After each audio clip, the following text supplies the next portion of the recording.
Pensamento e Vida, Emmanuel, capítulo 18, Sociedade. A vida social está na natureza? Com certeza. Deus fez o homem para viver em sociedade.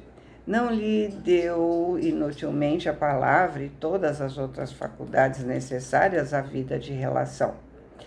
Se consultarmos o Livro dos Espíritos, codificado por Allan Kardec, em sua terceira parte das leis morais, da lei da sociedade, veremos o ser humano não é um ser perfeito e completo. Portanto, ele precisa da união social, a fim de que um possa ajudar o outro. Não se justifica o isolamento social, seja por alegação de um fim religioso, por exemplo, o asteca, o ermitão, né? Seja para usufruir os bens materiais sem que tenha que se relacionar com outras pessoas, por exemplo, e residir numa ilha isolada. Assim, torna-se evidente que toda pessoa tem um compromisso com a sociedade em que vive e deve compreender sua função nessa sociedade, dela participando e dando sua contribuição de acordo com as suas possibilidades intelectuais, sentimentais e morais. O espírita, pelo conhecimento que tem das leis morais, da terceira parte do Livro dos Espíritos, tem o dever de participar ativa e conscientemente da sociedade em que vive, agindo para que os valores éticos espíritas se realizem na sociedade humana. Conforme já dissemos, né? Os mentores espirituais da codificação do Espiritismo alertam firmemente que os seres humanos precisam uns dos outros, daí a necessidade de viver em sociedade. O homem tem necessidade de progredir, de desenvolver suas potencialidades, e isso ele só pode fazer em sociedade. E é necessário que a sociedade esteja estruturada a fim de que todos que a compõem tenham sua possibilidade, né? Tenham essa possibilidade.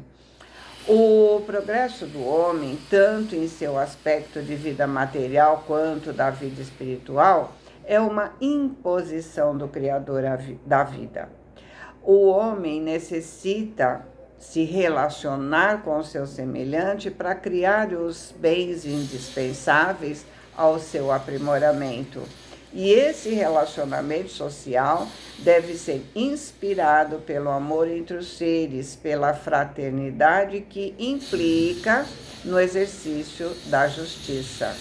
E para uma vivência coerente, precisamos compreender e agir na sociedade conforme os valores morais e não de acordo com as doutrinas, filosofias e mesmo com as opiniões e palpites pessoais que confrontam esses valores.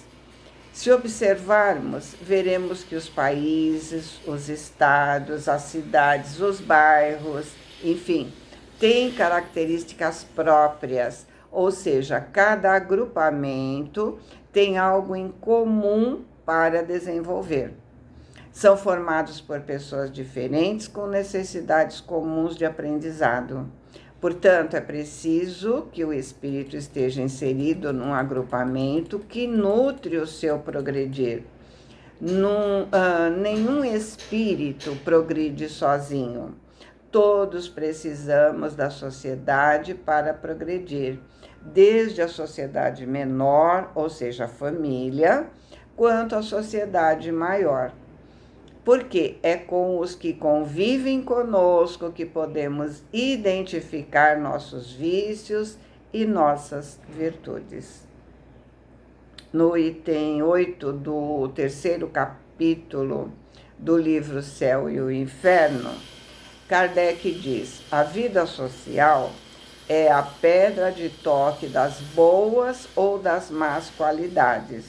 Ou seja, é o que revela o quanto o indivíduo já desenvolveu de virtudes ou de vícios.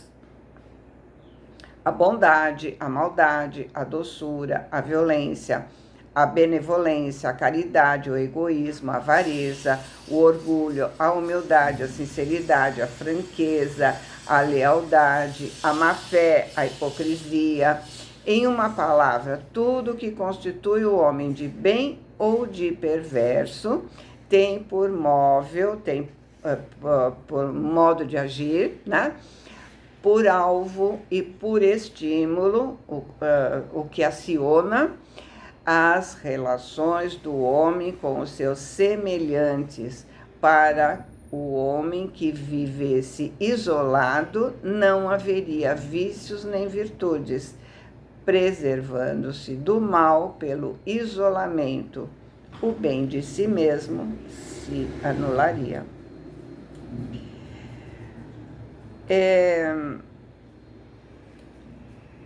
No livro dos Espíritos, na questão 788, Kardec pergunta, aos espíritos: os povos são individualidades coletivas que, como os indivíduos, passam pela infância, pela idade da madureza e pela decrepitude?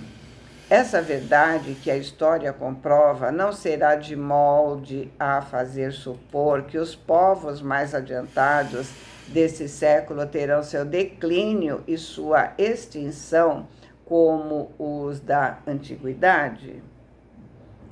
Os povos que apenas vivem a vida do corpo, aqueles cuja grandeza unicamente assenta na força e na extensão territorial, nascem, crescem e morrem, porque a força de um povo se exaure, como a de um homem. Ou seja, assim como o homem materialista, ao desencarnar, não leva nada, o povo, como individualidade, também acaba em nada.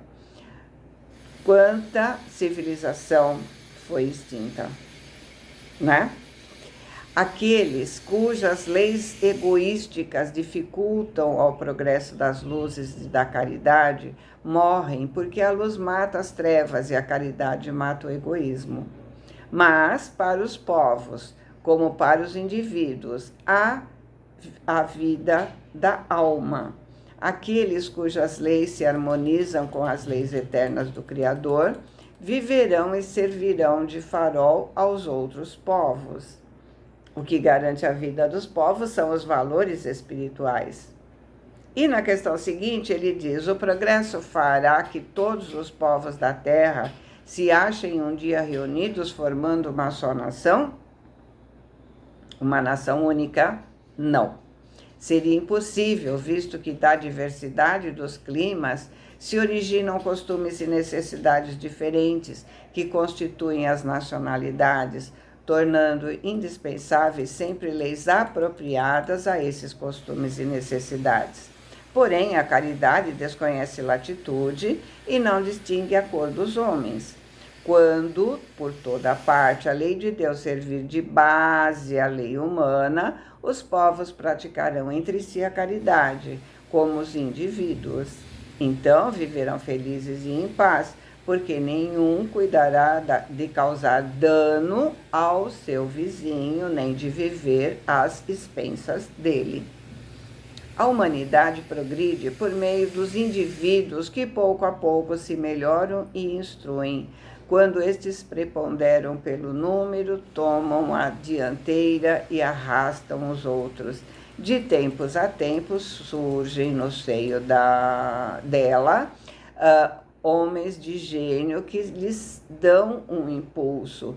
Vêm depois como instrumentos de Deus os que têm autoridade e, em alguns anos, fazem-na adiantar-se de muitos séculos. Então, vamos lá.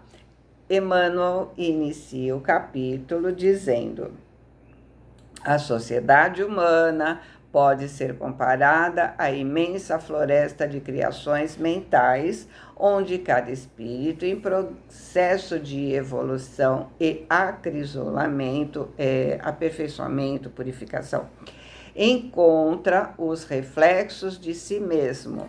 Então, vamos observar que ele não está preocupado com o progresso material. Países de primeiro mundo, por exemplo, nem está dizendo da geografia, povos de tal e tal região.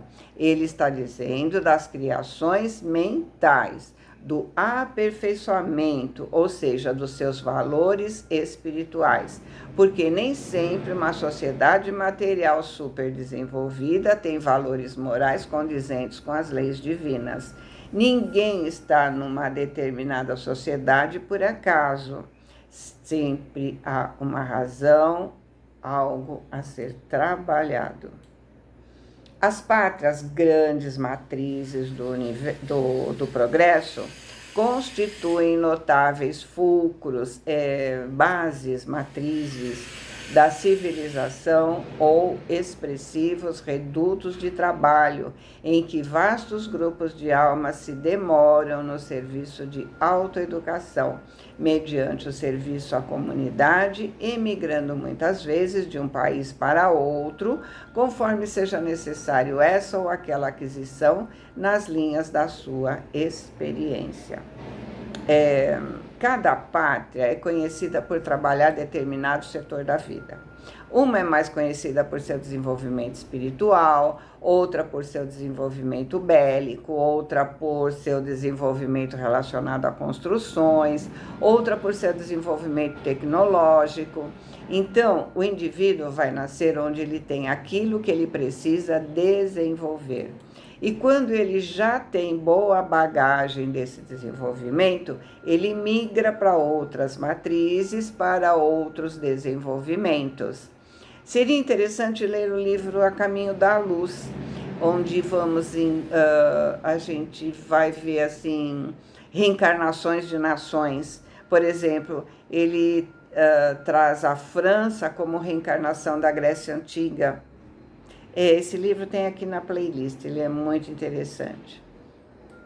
O lar coletivo, definindo afinidades raciais e interesses do clã, é o conjunto das emoções e dos pensamentos daqueles que o povoam, entre as fronteiras vibratórias que o definem, por intermédio dos breves aprendizados, berço-túmulo, que denominamos existências terrestres. A alma se transfere de posição a posição conforme os reflexos que haja lançado de si mesma e conforme aqueles que haja assimilado no ambiente em que estagiou. Ou seja, do que lhe é ofertado dentro daquela nação, o indivíduo vai aproveitar ou não.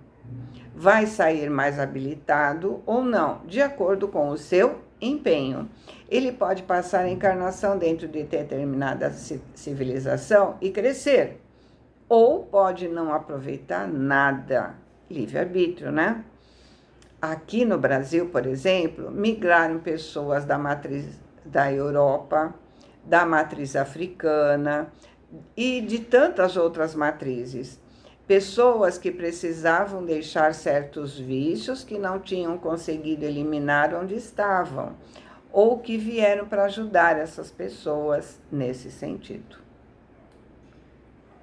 Atingida a época de aferição dos próprios valores, quando a morte física determina a extinção da força vital corpórea, emprestada ao espírito para sua excursão de desenvolvimento e serviço, reajuste ou elevação na esfera da carne, colhemos os resultados da nossa conduta e muitas vezes é preciso recomeçar o trabalho para regenerar atitudes e purificar sentimentos. Na reconstrução de passos, na reconstrução de nossos destinos, ou seja, ao fim de cada encarnação, é verificado se aproveitamos ou não a encarnação. Se é preciso repetir o aprendizado ou se já pode ser trabalhado outro item. Quanto o espírito aproveitou da matriz que lhe foi oferecida para esse processo evolutivo? Muitas vezes ele ficou fixado nas matrizes do passado e acaba concluindo que não aproveitou nada, porque não soltou o passado, continua com os mesmos vícios, com as mesmas atitudes, ele não aproveitou o exemplo da nova matriz, né, para poder se modificar. Dessa forma, os corações que hoje oprimem o próximo, a se prevalecerem da galeria social em que se acastelam, na ilusória supremacia do ouro, voltam amanhã ao terreno torturado da carência e do infortúnio, recolhendo em impactos diretos os raios do sofrimento que semearam no solo das necessidades alheias.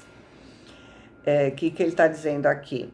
Aqueles que utilizaram mal o que receberam, voltam em uma próxima carentes daquilo, para aprender a dar valor, para sentir na pele as lutas que eles criaram para o outro, ou até mudam de matriz por terem causado algum mal para aquela coletividade.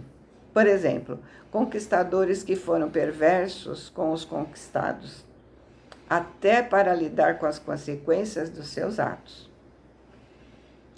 E se as vítimas e os carrascos não souberem exercer amplamente o perdão recíproco, encontramos no mundo social verdadeiro ciclo vicioso em que as ondas da vingança e do ódio, da discórdia e do crime se entrechocam constantemente, assegurando clima favorável aos processos da delinquência. Então, aquele ódio secular que não acaba nunca. Então, o espírito é convidado a reencarnar naquela matriz que ele odeia para conhecer o outro lado. Quando a gente odeia, é porque não quer ver o outro lado. Olha apenas o seu e se julga correto. Sociedades que ontem escravizaram o braço humano, hoje são obrigadas a afagar por filhos do próprio seio aqueles que elas furtaram a terra em que se situava o seu degrau evolutivo. Então, a lei de causa e efeito não é apenas individual, ela é aplicada também para a coletividade. Turbas invasoras que destroem os campos de povos humildes e desarmados. Neles renascem como rebentos do chão conquistado, garantindo o refazimento das instituições que feriram ou depredaram. Então, aqueles que invadiram e destruíram, fizeram aquela coletividade sofrer. Agora ele reencarna nessa matriz para vivenciar o outro lado e ajudá-las. Agrupamentos separatistas que humilham irmãos de cor, voltam na pigmentação que detestam, arrecadando as compensações das próprias obras. Então, aqueles preconceituosos que perseguiram, humilharam, agora voltam entre eles. Isso vai quebrar o orgulho, a vaidade, o preconceito. Citadinos aristocratas, insensíveis aos problemas da classe obscura, depois de respirarem o conforto das avenidas suntuosas, costumam renascer em bairros atormentados e anônimos, bebendo no cálice de pauperismo os reflexos da crueldade risonha com que assistiram no outro tempo à dor e à dificuldade dos filhos do sofrimento. Em todas as épocas, a sociedade humana é um filtro gigantesco do espírito, ou seja, retém a impureza do espírito. Cada sociedade é um filtro que vai reter o vício, hábitos infelizes, que precisam ser renovados. Então, em todas as épocas, a sociedade humana é um filtro gigantesco do espírito, em que as almas, nos fios da existência, na abastança ou na miséria, na direção ou na subalternidade, colhem os frutos da plantação que lhe é própria, retardando o passo na planície comum, então permanecendo estagnado, ou acelerando-o para os cimos da vida em obediência aos ditames da evolução. Então, lembrando sempre que o plantio é livre, mas a colheita é obrigatória. E que ninguém colhe o que não planta. Boa semana, fiquem com Deus, amo vocês.